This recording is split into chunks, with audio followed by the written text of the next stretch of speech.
Gate 2027 बोलोगे अभी तो बहुत टाइम है सर। नहीं, अगर आपको प्रॉपर स्टडी करना है, प्रॉपर रिवीजन करना है, तो मैं आज इस वीडियो में आपको step by step method and complete study material में कैसे प्रोवाइड करूंगा। एवरीथिंग आपको स्टडी मटेरियल से, वीडियो लेक्चर से, टेस्ट से, मतलब जो जो चीज़ का आपका रिक्वायरमेंट है गेट 2027 के लिए, जो थर्ड ईयर का स्टूडेंट है, जो फोर्थ ईयर का स्टूडेंट है, जो पास आउट हो गया, जो जॉब कर रहा है, हर बच्चे के जो दिल का अरमा होता है कि क्या क्या करना है, वो सारा बात मैं आपको यहाँ पे बताऊंगा। गेट एक ऐसा एग्ज़ाम है that is gateway for engineers. GATE exam every year फरवरी का फर्स्ट से सेकेंड वीक में होता है। इसमें 65 क्वेश्चन पूछा जाता है। 65 क्वेश्चन में 100 मार्क्स होता है। हर ब्रांच का होता है, जैसे mechanical, civil, electrical, electronics, computer science, IT and DA, जितना भी पीआई, एक्सी, और एक एक बच्चे दो दो पेपर भर सकता है। जैसे मैकेनिकल का बच्चे जो मैकेनिकल पीआई भर सकता है, मैकेनिकल बच्चे मैकेनिकल एक्सी भर सकता है। ऐसे कंप्यूटर साइंस के बच्चे कंप्यूटर साइंस आईटी भर सकता है, कंप्यूटर साइंस डेटा डीए भर सकता है। मतलब क्या होता है कि ऐसे कॉम्बिनेशन है जो आपको यूज़ करना है। अब सवाल है कि गेट एग्जाम दे क्यों? क्योंकि गेट एग्जाम से 3 चीज़ मिलता है। एक तो होता है कि आपको डायरेक्ट पीएसयू में जॉब मिलता है, तो ये डिफरेंट ब्रांच में डिफरेंट है। सबसे ज़्यादा मिलता है मैकेनिकल में, उसके बाद इलेक्ट्रिकल में, उसके बाद सिविल में। कंप्यूटर में जो सरकारी जॉब है कम है, इसलिए कंप्यूटर में जो डायरेक्ट पीएसयू का जॉब है उसमें कम मिलता है। बट मैकेनिकल में सबसे ज़्यादा होता है, इलेक्ट्रिकल में उसके बाद आता है। तो इसमें डायरेक्टली आपको जॉब मिल जाएगा। जैसे आपका गेट का स्कोर है, आप गेट का स्कोर शो करो, उसके बाद कहीं पे डायरेक्ट है, जैसे एनटीपीसी है उसमें डायरेक्ट होता है, मतलब कोई भी और कुछ नहीं होगा। जो आपने गेट में क्वालिफाई किया, गेट का स्कोर आ गया। स्कोर मतलब यहाँ पर अलग चीज़ है। स्कोर मतलब है जो बच्चे टॉप किया है। जैसे मान लो कोई बंदा ने इस बार 80 मार्क्स में टॉप किया है, तो जो 80 मार्क्स है उसको 100 कर देगा लोग, मतलब 1000 उसका हो गया। ये सबसे हाईएस्ट जो बच्चे है उसको इतना मिला तो उसको 1000 कर देंगे। इस तरह से स्कोर डिसाइड होता है। It is not marks. जैसे बोले कि मुझे 80 मार्क्स मिला तो कितना होगा, 800 स्कोर होना चाहिए, नहीं 1000 स्कोर हो जाएगा। क्योंकि उसके अगर आपका 85 किसी का आ गया तो उसका 1000 हो जाएगा, किसी का 90 आ गया तो उसका 1000 हो जाएगा, किसी का 70 में टॉप कर गया तो उसका 1000 हो जाएगा। मतलब जो बच्चे सबसे टॉप किया उसको 1000 मान के फिर उसके हिसाब से स्टैटिस्टिकली डिस्ट्रीब्यूट किया जाता है कि आपका मार्क्स के हिसाब से आपको कितना स्कोर होना चाहिए, और ये स्कोर ही डिसाइड करता है। अच्छा, आपने एक बार स्कोर कर लिया, 3 साल के लिए वैलिड, मतलब आप 3 साल के लिए एक बार जो स्कोर कर लिया वो 3 साल के लिए वैलिड। अगर मान लो आपने थर्ड ईयर में एक एग्जाम दिया, फोर्थ ईयर में एग्जाम दिया, इन दोनों में जो सबसे बेस्ट होगा आप उसको यूज कर सकता है।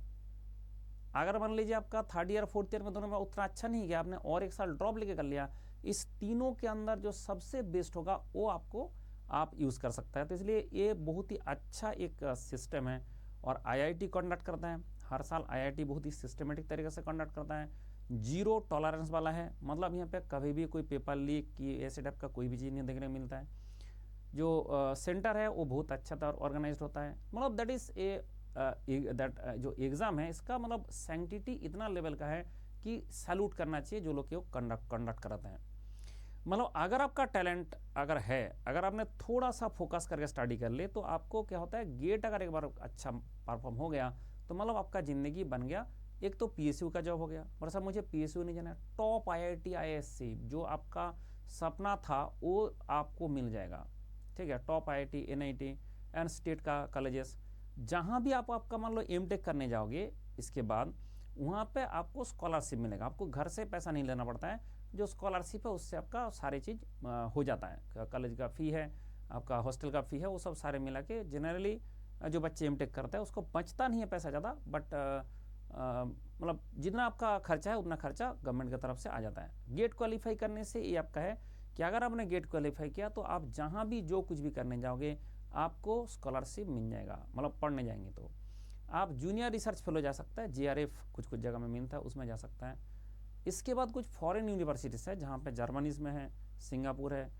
ये लोग क्या करता है, गेट का स्कोर से आपको वो लोग एमटेक करने, मतलब एमएस बोलता है उसको वहाँ पे, एमएस, तो मास्टर करने के लिए आप जा सकता है। इवन इफ गेट का स्कोर से आप डायरेक्ट पीएचडी आईआईटी में जाकर कर सकता है। अगर आप पीएचडी करने जाएंगे तो आपका जो स्कॉलरशिप है इट विल बिकम कभी 30,000, कभी 35,000, 40,000, 45,000, वो डिपेंड करता है आपने कौन सा प्रोजेक्ट के अंदर में कर रहे हैं। पीएचडी भी ऐसे टाइप का होता है। तो मतलब आपने देखा कि इसमें बहुत सारे अपॉर्चुनिटीज़ है जो आपके लिए बैठा हुआ है।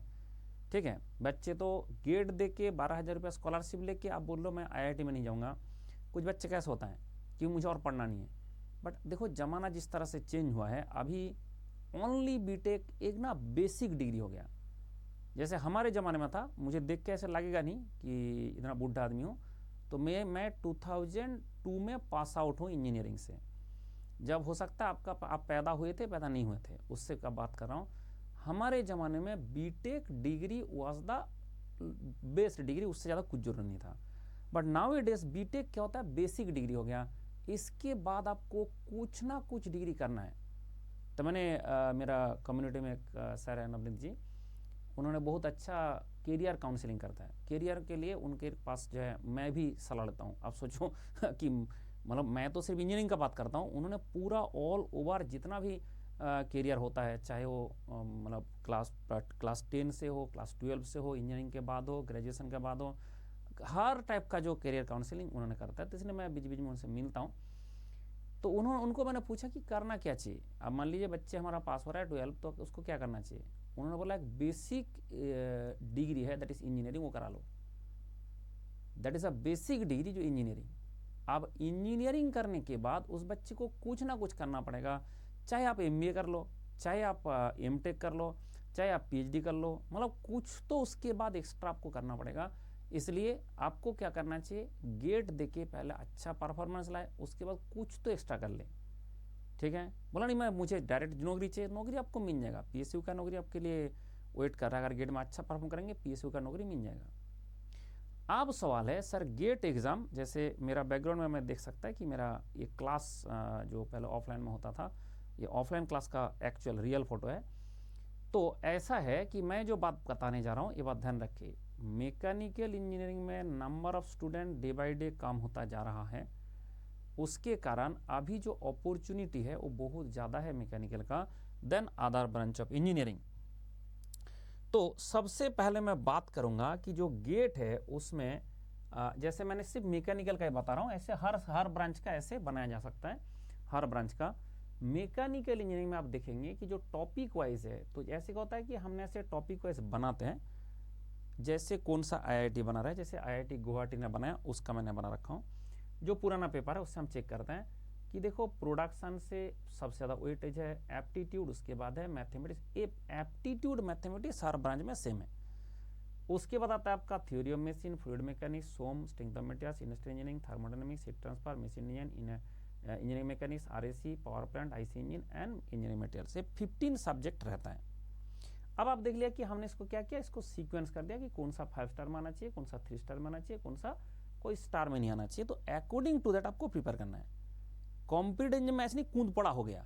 कॉम्पिटिटिव एग्जाम में आपको सबसे पहले सिस्टमेटिक होना पड़ेगा कि जो हाई वेटेज सब्जेक्ट है मुझे उसमें फोकस करना चाहिए। तो सबसे पहले हर ब्रांच का स्टूडेंट को, मैकेनिकल वाले को तो प्रोडक्शन भी करना है, बट बाकी हर ब्रांच का स्टूडेंट को एप्टीट्यूड एंड मैथमेटिक्स में सबसे पहले फोकस करना होता है। 28 मार्क्स आपका होता है और 28 के आसपास ही रहता है कट ऑफ। मतलब मान लो आपने ये 28 मार्क्स लेके आ गया तो आपका गेट क्वालिफाई हो जाएगा। अब बाकी कोई आपका टेक्निकल नॉलेज भी जीरो हो तब भी सिर्फ मैथ एप्टीट्यूड से हो जाता है। मतलब that is a game changer. इसलिए सबसे पहले बच्चों को हम सजेस्ट करते हैं ये वाला पढ़ें। अगर आप चाहते हैं कि मेरे से गाइडेंस लेना तो मैं आपको ये जो एप्टीट्यूड एंड मैथमेटिक्स उसका कॉम्प्लीट मटेरियल देता हूँ। कॉम्प्लीट मतलब कॉम्प्लीट। उसके लिए क्या करना है, इट इज़ फ्री, इसके लिए कोई पैसा नहीं देना है। मैं आपको दिखाता हूँ किस टाइप का मटेरियल है, आपको थोड़ा सा अंदाजा लग जाएगा। एक जस्ट मटेरियल देख लो, ठीक है। जैसे ये मेरा स्प्रेडशीट है, ये ऑल ब्रांच ऑफ इंजीनियरिंग के लिए, इसका कोई बात नहीं कि इससे मैकेनिकल के लिए, इलेक्ट्रिकल के लिए। इवन ही अगर आपने कैंपस प्लेसमेंट जाते हो एप्टीट्यूड उसके बिना नहीं होता है भाई। कैंपस प्लेसमेंट में तुम्हारा जो टेस्ट होता है उसमें कौन सा आता है, सारे एप्टीट्यूड का आता है ना। तो आपने देखा कि जो एप्टीट्यूड का मटेरियल है, एप्टीट्यूड का ये है फाइनल मटेरियल। मैं जस्ट इसको डाउनलोड करता हूँ कि ये बहुत ही ह्यूज फाइल होगा, क्योंकि ये छोटे मोटे फाइल तो है नहीं, आपको दिख ही रहा है।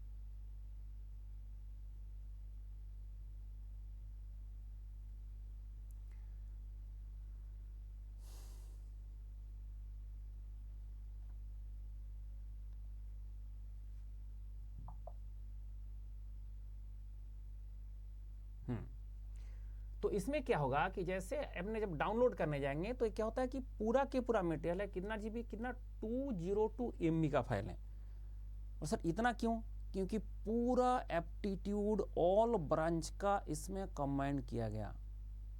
पूरा aptitude all branch of engineering जो है, जितना भी ब्रांच है सारे ब्रांच का, ऐसे मैथमेटिक्स का भी है तो मैं सिर्फ एप्टीट्यूड का दिखा रहा हूँ। सबसे पहले आप फर्स्ट ईयर में पढ़ते हो, सेकेंड ईयर में पढ़ते हो, थर्ड ईयर में पढ़ते हो, दैट डजंट मैटर, आप एप्टीट्यूड को स्ट्रॉन्ग करो।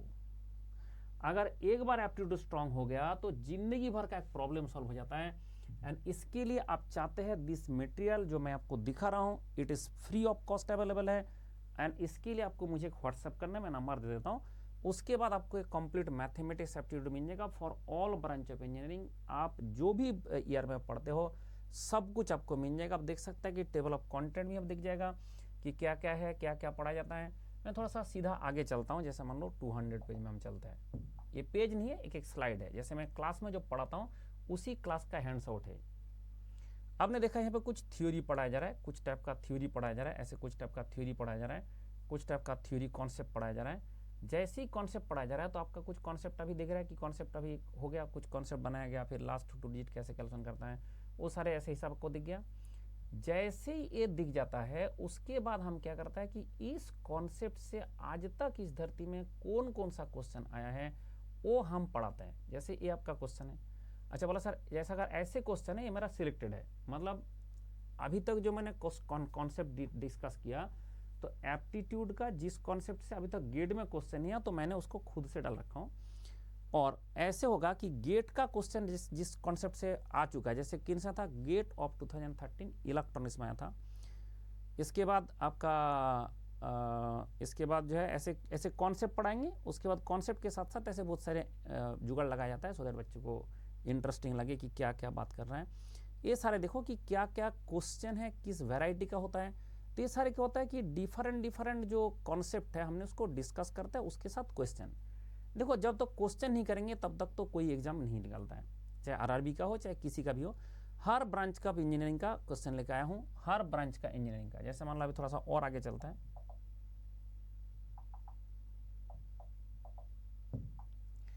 ठीक है। ये कौन सा ब्रांच का है सर? गेट 2020 पीआई का है। ये कौन सा ब्रांच का है? ये कौन सा ब्रांच का है? एक एक करके देखते जाओ, एक एक करके कौन सा है। GATE 2015 CS computer science and electrical का है। ये कौन सा ब्रांच का है? GATE 2014 electronics communication and mechanical engineering में आया था। ये कौन सा ब्रांच का है? नेक्स्ट देखते रहो। ये गेट 2014 इलेक्ट्रॉनिक्स का ब्रांच का है। ये कौन सा ब्रांच का है? गेट 2020 कंप्यूटर साइंस ब्रांच का है। ये कंप्यूटर नहीं, ये सिविल इंजीनियरिंग, ये 2020 सिविल इंजीनियरिंग का ब्रांच का है। अब देख सकता है कि जो क्वेश्चन है, जैसे मान लो कि जिस टॉपिक से क्वेश्चन आ चुका है हमने उस टॉपिक का, और कितना आज तक गेट में जो ब्रांच में जो क्वेश्चन आता है एप्टीट्यूड का सब कुछ कवर कर दिया गया। और मैथमेटिक्स में 32 ईयर्स का 1992 से कर रखा गया। और क्या ही चाहिए आपको, इससे ज़्यादा और क्या ही चाहिए। और ये जो बोला गया सर, इसका जो कॉन्सेप्ट है कि एप्टीट्यूड को सिंक्रोनाइज करके इस तरह से कॉन्सेप्ट एंड इसका क्वेश्चन को जब कर देंगे, बच्चे का इतना अच्छा कॉन्सेप्ट डेवलपमेंट हो जाता है, दुनिया में कोई एग्जाम देने जाता है, चाहे आरआरबी हो, एसएससी जेई हो, आप सिविल सर्विस का देने जाओ, कैट एग्जाम देने जाओ, एप्टीट्यूड के बिना कुछ नहीं हो सकता। इसलिए हर बच्चे को सबसे पहले मैं सजेस्ट करता हूँ कि एप्टीट्यूड पढ़े। एंड ये जो मटेरियल है मुझे एक व्हाट्सएप कर देना, जस्ट उसी से आपको मिल जाएगा। तो मेरा व्हाट्सएप नंबर क्या है एक बार देख लेते हैं। व्हाट्सएप नंबर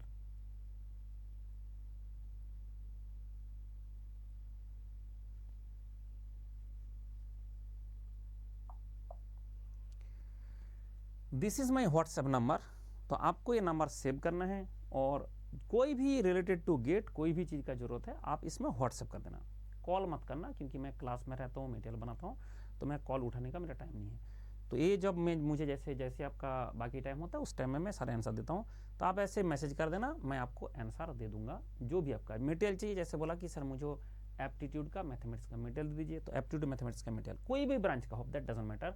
और कहीं भी पढ़ते हो, जैसे आपका फर्स्ट ईयर हो, सेकेंड ईयर हो, आपने अगर मान लो एसएससी जेईई दे रहे हो, आप आरआरबी जेईई दे रहे हो, आप कोई भी जहां पे एप्टीट्यूड आता है, आप एप्टीट्यूड करें, मैथमेटिक्स वही पढ़े जो गेट देंगे।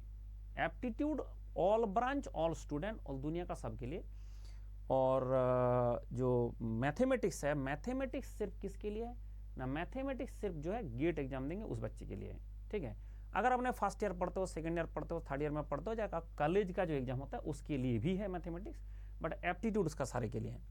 तो मतलब दो प्रॉब्लम तो मैंने सॉल्व कर दिया कि आपका जो प्रॉब्लम है कि सबसे इंपॉर्टेंट जो दो सब्जेक्ट है for all branch student, aptitude and mathematics, उसका प्रॉब्लम मैंने सॉल्व कर दिया पहले। अभी तक आपका क्लियर है सब कुछ। अब आता है बाकी मैकेनिकल का, क्योंकि मैं मैकेनिकल का हूं, बाकी मैकेनिकल का सब्जेक्ट के बारे में हम बात करेंगे। सबसे पहले बताओ कि सब्जेक्ट कॉम्बिनेशन क्या लेना चाहिए।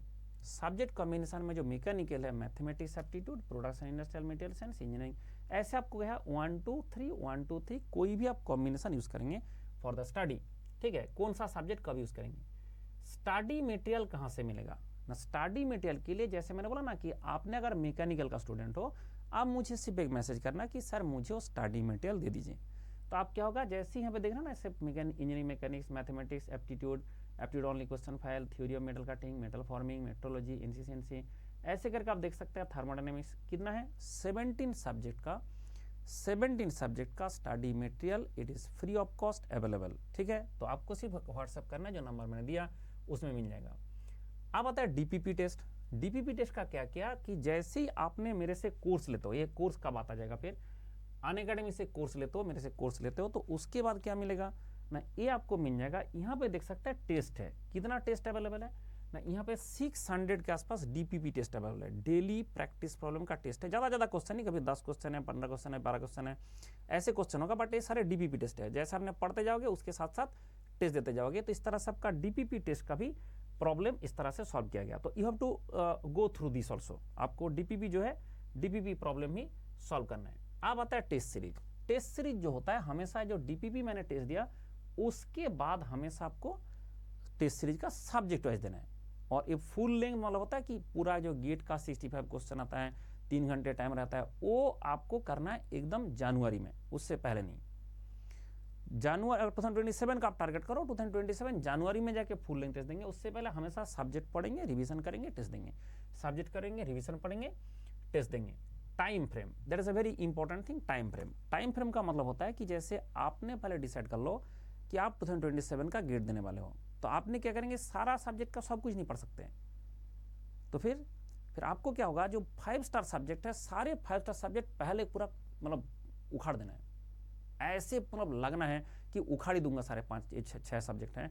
मैकेनिकल में 6 सब्जेक्ट 5 स्टार में आता है, बाकी जो इलेक्ट्रॉनिक्स में सारे अलग आता है, बट मैकेनिकल में 6 सब्जेक्ट आता है। ये 6 सब्जेक्ट को पूरा फोड़ डालना है, उसमें मैथ एप्टी मिला के 6 बोल रहा हूँ। तो टोटल हमारा मैकेनिकल का 4 सब्जेक्ट और मैथ एप्टी मिला के 6 सब्जेक्ट में आपको 70 से ज़्यादा मार्क्स आ जाता है, और बाकी 9 सब्जेक्ट से 30 से कम। अब सोचो 6 सब्जेक्ट में 70 से ज़्यादा मार्क्स आएगा और 9 सब्जेक्ट में 30 से कम। तो पहले आप वो जो 6 सब्जेक्ट है उसको ऐसे पढ़े कि सो दैट हमारे पास टाइम जो है पूरा बचे रिवीजन करने के लिए। अब रिवीजन कैसे होता है, एक्चुअली रिवीजन का मतलब पहले समझो। गेट एग्जाम में 15 सब्जेक्ट आपको पढ़ना है, आप पूरा सब्जेक्ट खत्म करने के बाद रिवीजन नहीं कर सकते। आपको क्या होगा, सिस्टमेटिक रिवीजन करना पड़ेगा। सिस्टमेटिक मतलब सिस्टमेटिक, एक रिवीजन, उसके बाद थोड़ा दिन बाद दूसरा रिवीजन, फिर तीसरा रिवीजन। मतलब क्या होगा कि आपको लगातार रिवीजन करता रहना है। आप होता है कॉलेज, जो बच्चे कॉलेज में पढ़ता है, जैसे आपका मान लो कॉलेज में पढ़ रहा हो, आप कोई भी सेमेस्टर में हो, आप फर्स्ट ईयर में हो, सेकेंड ईयर में, थर्ड ईयर में, fourth year, that doesn't matter. आपने देखो कि जैसे आपने सेकेंड ईयर 5th सेमेस्टर में हो, आपने देखा मैथमेटिक्स, सोम, एफएम, टोम, टीडी, ये हमारा सिलेबस में इस बार कॉलेज में है।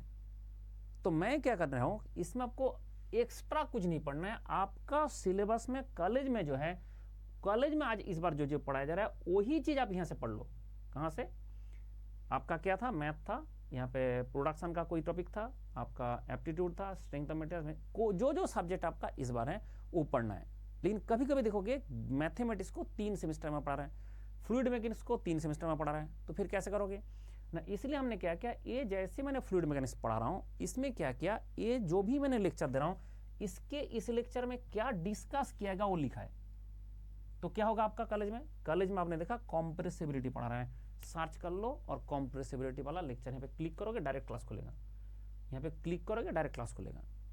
मतलब ऐसा सिस्टम बनाया गया कि आपको सिर्फ ध्यान रखना है, आपको सिर्फ ध्यान रखना है कि हम जो है आप पढ़ना चाहते हैं, उसके बाद एवरीथिंग सिस्टम रेडी। आप बोलते इससे फायदा क्या होगा भाई, 5th सेमेस्टर में तुम्हारा कॉलेज का तो पढ़ना था ही, और उसका प्रॉपर अंडरस्टैंडिंग, प्रॉपर एनिमेशन सब समझ गए चीज़ें, और जब प्रॉपर एनिमेशन समझेंगे तो ये वाला चीज़ क्या हो जाएगा, आपके लिए पूरा मूंगफली बन जाएगा। तो ये होता है आपका सब्जेक्ट, मतलब आपको जब अगर मतलब पास आउट हो गए तो आप सिर्फ इंपॉर्टेंट सब्जेक्ट से शुरू करोगे। जो पास आउट हो गए विद जॉब, जो बच्चे जॉब के साथ प्रिपरेशन करता है, इसका सबसे बड़ा दिक्कत क्या है, आपके पास टाइम कम है, तो आपको क्या करना है, सबसे पहले मोस्ट इंपॉर्टेंट टॉपिक वाला सब्जेक्ट पढ़ना पड़ता है, और बाकी लीस्ट इंपॉर्टेंट वाले का हमने एक पैरिटी टेस्ट करके उसका वो देता है, पैरिटी चेक करके हमने एक 20% सिलेबस देता है कि 20% सिलेबस से 80% क्वेश्चन आता है। मतलब वो क्या होता है आपको पता होगा, एक पैरेटो प्रिंसिपल होता है, इसमें दुनिया का हर चीज़ का 20% जो सिलेबस होता है एग्जाम में, उसका 80% क्वेश्चन आता है। तो मैकेनिकल में हमने आइडेंटिफाई किया कौन ऐसे टॉपिक हैं, तो क्या होगा, जैसे 6 सब्जेक्ट हमारा मोस्ट इंपॉर्टेंट 5 स्टार, उसको पूरा आपको पढ़ना है चाहे आप जॉब कर रहे हो फिर भी। उसके बाद पैरेटो प्रिंसिपल से बाकी जो 9 सब्जेक्ट है उसका आपने पैरेटो प्रिंसिपल वाला जो टॉपिक है वो कर लेंगे, तो आपने गेट अच्छा से क्वालिफाई कर पाएंगे। दिस इज फॉर जो स्टूडेंट पास आउट हो गया उसके लिए भी, जो स्टूडेंट पास आउट हो गया उसके लिए वैसे रहेगा। आप जाके आधार एग्जाम में फोकस कौन करेगा, जैसे मैकेनिकल में कितना एग्जाम आता है, 300, मैकेनिकल का नहीं पूरा इंजीनियरिंग का। सरकारी जॉब के लिए 300 एग्जाम होता है, 300। अब क्या होता है कि बच्चे को जैसे ही नोटिफिकेशन आ गया इसरो का, चले गए इसरो पढ़ने, 3 महीने में बर्बाद होकर आ गए। फिर चले गए अभी सेल के लिए 3 महीना पढ़ने चले गए, बर्बाद होकर आ गए। जब तक आपने बैठ के 1 साल गेट का तैयारी नहीं किया तब तक ये सब जो एग्जाम है एक भी नहीं निकलेगा। तो पहले 1 साल बैठ के एक गेट का तैयारी करना पड़ता है। गेट में अच्छा हो गया तब भी एग्जाम देना होता है, गेट खराब हो गया तब भी एग्जाम देना होता है। क्यों, जैसे गेट में आपने अच्छा कर लिया, उसके बाद आपका इच्छा हुआ, जैसा भी मैं एक एग्जाम्पल दे रहा हूँ, अदिति मेरा स्टूडेंट है, उसकी पहले गेट में रैंक मार्क्स है 79.33, तो जॉब मिल गया गेट के थ्रू, NPCL मिल गया, इसरो में मिल गया, बट उसको जाना था ONGC। अब ONGC अपना टेस्ट लेता है, तो जैसे ही गेट एग्जाम दिया उसके बाद ONGC का एग्जाम, जैसे या वो फॉर्म भर दिया उसके बाद ONGC में चली गई। तो आपको ये करना पड़ेगा कि जैसे 1 साल का जो गेट प्रिपरेशन है वो एकदम आँख कान नाक चोक सारे बंद करके, जैसे घोड़े का इस तरह से बंद कर देता है, इस तरह से बंद करके करना पड़ता है कि भाई 1 साल मैंने पूरा गेट के लिए प्रिपरेशन करूंगा, सो दैट मेरा 15 सब्जेक्ट जो मैकेनिकल का है वो मेरा हाथ में आ जाए, अब वो फिंगर टिप्स में आ जाए। उसके बाद क्या होगा, रिवीजन करेंगे और ये टेस्ट देंगे, जो नोटिफिकेशन आएगा तब, उसके बाद हम कुछ नहीं छोड़ेंगे। गेट एग्जाम फरवरी में हो जाएगा, उसके बाद जो एग्जाम आता जाएगा सारे एग्जाम देंगे, कुछ नहीं छोड़ेंगे। क्यों ना, सारे तो रिवीजन करना है, टेस्ट देना, और क्या देता है बचा है, सिर्फ रिवीजन करना है, टेस्ट देना, रिवीजन करना है, टेस्ट देना है। तो 3 महीना टाइम हमें मिल जाता है एक एग्जाम के लिए, तो आप पढ़ते जाओगे, अगर रिवीजन नहीं होगा। जैसा मान लो कि HPCL ने बोला कि हमारा एग्जाम होगा, तो नोटिफिकेशन देने से जब वो 3 महीने के आसपास लगा था एग्जाम तक, तो क्या उसके अंदर में तुमने पूरा एक बार रिवीजन नहीं कर सकते, बट रिवीजन आप कर सकते हो। क्या 15 सब्जेक्ट आपने 3 महीने में पढ़ सकते हैं।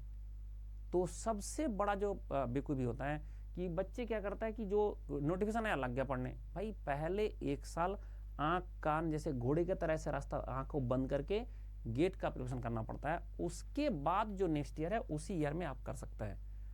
तो आपने अगर 3rd ईयर से गेट का प्रिपरेशन शुरू कर दिया तो 3rd ईयर में आपका 3rd ईयर तक गेट हो गया। 1st ईयर से शुरू कर दिया, 2nd ईयर शुरू कर दिया, तो 1st ईयर 2nd में गेट के लिए नहीं पढ़ना है, मेरा सिर्फ मटेरियल से पढ़ना है फॉर कॉलेज एग्जाम। फिर उससे क्या होगा कि आपका पूरा सिलेबस मेरे साथ ही, कॉलेज के साथ ही, मेरा क्लास के साथ भी, एक साथ क्लास भी खत्म हो जाएगा।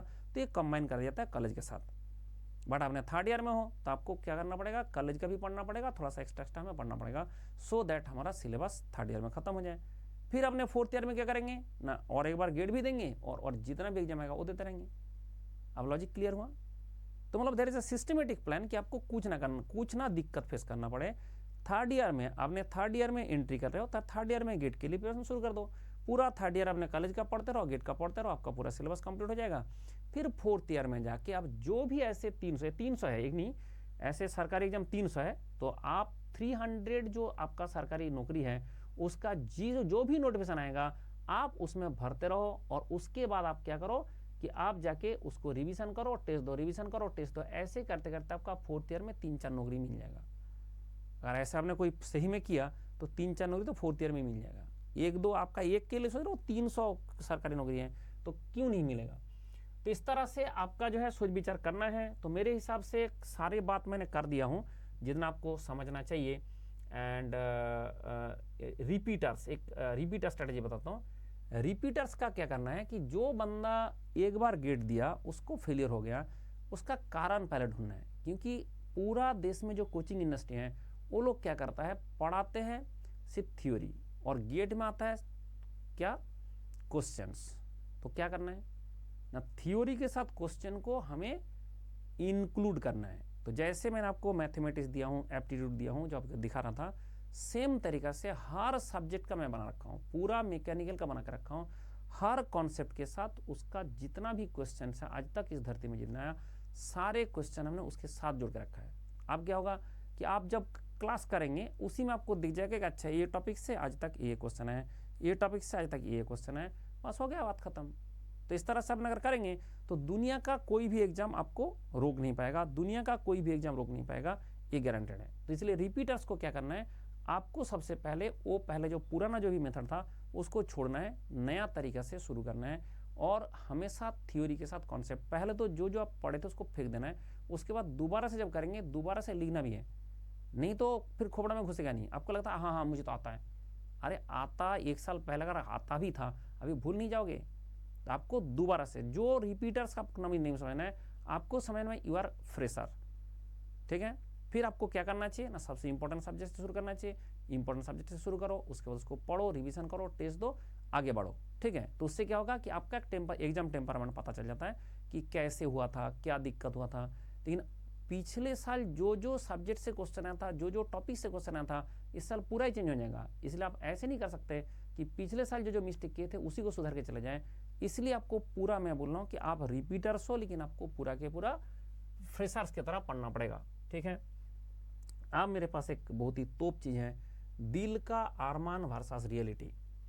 देखो एक्चुअली आपके पास क्या है, आपका दिल का अरमान होता है कि मैंने बहुत सारी चीज़ पढ़ूंगा, ठीक है।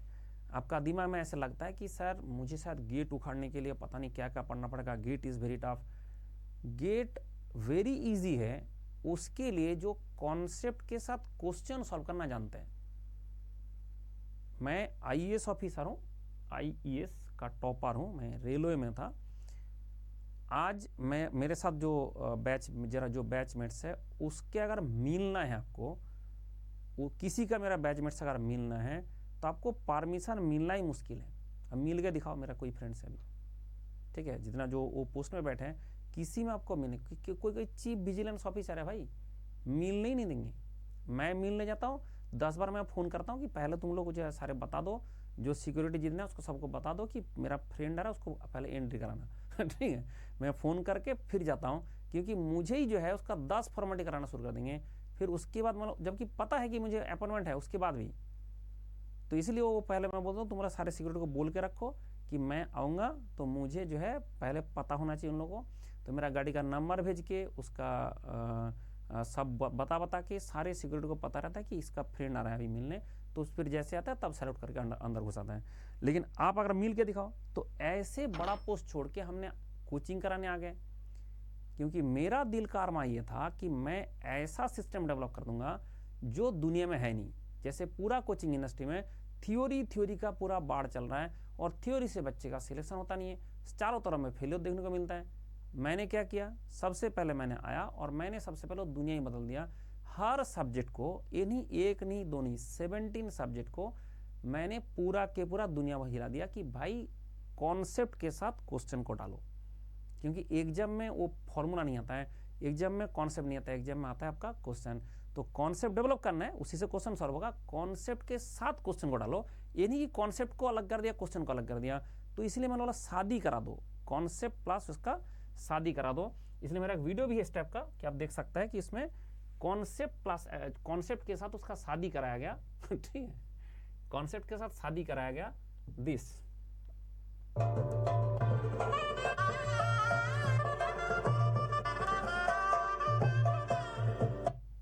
तो नाउ यू कैन सी इसमें क्या है, invites you to the wedding ceremony of mister concept and miss question.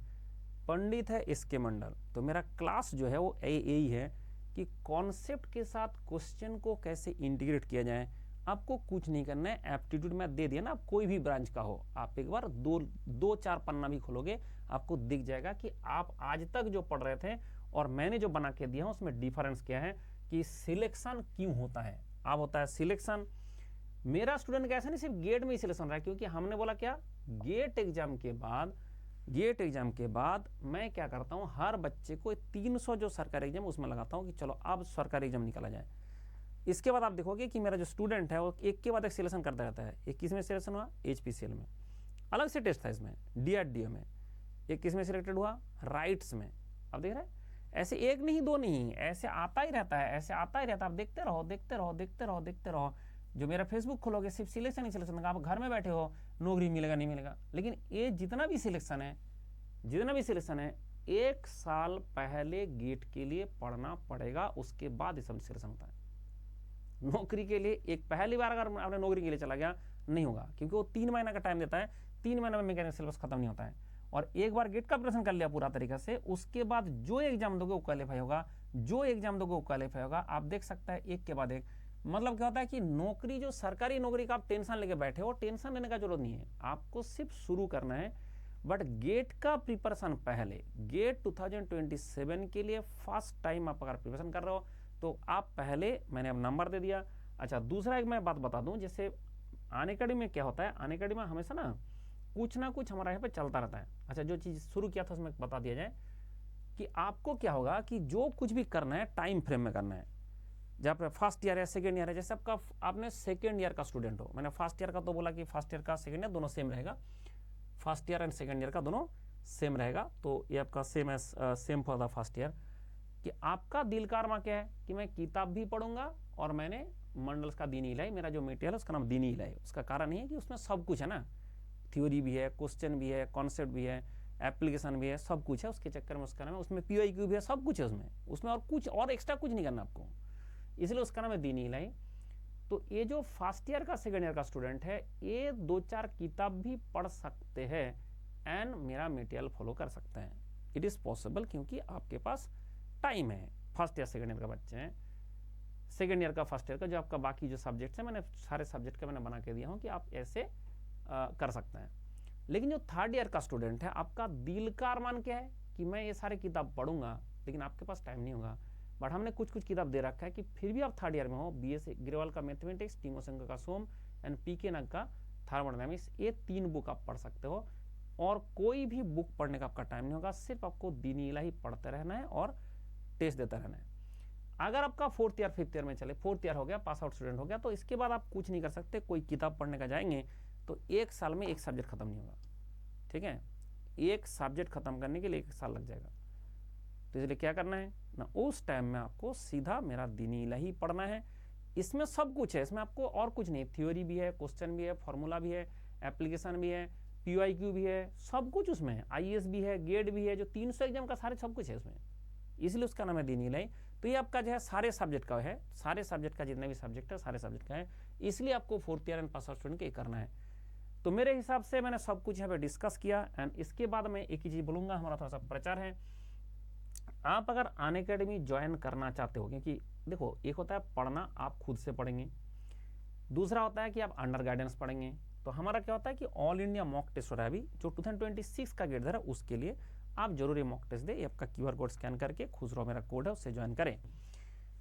ये जो QR कोड है, जो मैंने स्प्रेडशीट दिखा रहा था, जिसमें 17 सब्जेक्ट का लेक्चर आपके साथ मिल जाएगा फ्री ऑफ कॉस्ट, ये आपका कोई पैसा नहीं लगेगा उसके लिए। तो सर फिर पैसा आप कैसे कमाते हैं ना, उसका है कि ये जो QR कोड है इससे स्कैन करना है, आप ज्वाइन करेंगे तो जो कुछ भी मैं आपको मटेरियल में दे रहा हूँ वो आपको लेक्चर में मिलेगा, मेरा एक्सप्लेनेशन में मिलेगा। और मेरा एक्सप्लेनेशन हमेशा विथ वीडियोग्राफी होता है, विथ वीडियोग्राफी उसमें होता है। आइकॉनिक प्रो का बैच अभी आने वाला है। अगर आप 2027 का बच्चे हो, 2026 का हमारा वो खत्म हो गया था, इसलिए मैं बताया नहीं। आइकॉनिक प्रो में अनअकैडमी क्या करता है कि आपको मुझे फिर व्हाट्सअप करना है कि मुझे आइकॉनिक प्रो चाहिए, मैं आपको सीट अगर होगा, अभी है, अभी 2027 के लिए सीट है, इसमें मिल जाएगा। लेकिन अगर 2026 का बोलोगे हमारा खत्म हो गया। 30 मेरे पास सीट होता है, ये 30 सीट मैं जो स्टूडेंट है चुन चुन के देता हूँ। इसलिए आपको पहले मुझे मैसेज करना है, मैं आपसे बात कर लूँगा कि आपका क्या स्थिति है, क्या है, कि आपको सुपर 30 में रखा जा सकता है, नहीं रखा जा सकता है, फिर मैं डिसाइड करूँगा, उसके हिसाब से हमें एंट्री करना है। तो जैसे आपका ये सुपर 30 बैच है उसमें ज्वाइन करना है उसके लिए, बट अगर नॉर्मल बैच में ज्वाइन करना, आप ये आपका QR कोड है, इससे ज्वाइन कर लें। क्रैश कोर्स है 2026 के लिए। BL में जब बोला था ना आपका जो अभी BL का सेल का भी चल रहा है, उसके लिए आप ज्वाइन कर सकते हैं। इसमें भी that is the batch. Unacademy AR learn लिखा है, उसका एक ऐप है जिसमें लैंग्वेज सीख सकता है। मैं बोलूँगा इंग्लिश सीख लो। अनअकैडमी का ये ऊना है, जदेश AI है। ये सब जो मिड टेस्ट सीरीज है अनअकैडमी आपको सब्सक्रिप्शन फ्री में देगा, सारे सब्सक्रिप्शन, चाहे प्लस हो, आइकॉनिक हो। आइकॉनिक में मेंटरशिप मिलता है तो थोड़ा सा पैसा ज़्यादा होता है, and that is the result of this. चलो बाय बाय, टेक केयर। लेकिन एक बात ध्यान रखिए कि एक नंबर आपका कैरियर के लिए आपने बहुत नंबर सेव किया है, एक कैरियर के लिए सेव कर लो, and this is the number. इसमें व्हाट्सएप करना है, कुछ और नहीं, ना तो मैसेज करना है, ना तो कॉल करना है, सिर्फ व्हाट्सएप करना है। और व्हाट्सएप करने में थोड़ा पेशेंस के साथ 2 दिन एटलीस्ट रुकना है, क्योंकि मेरा आंसर देते हुए 2 दिन तक लग सकता है। ठीक है, उससे पहले आ जाएगा। चलो खुश रहो।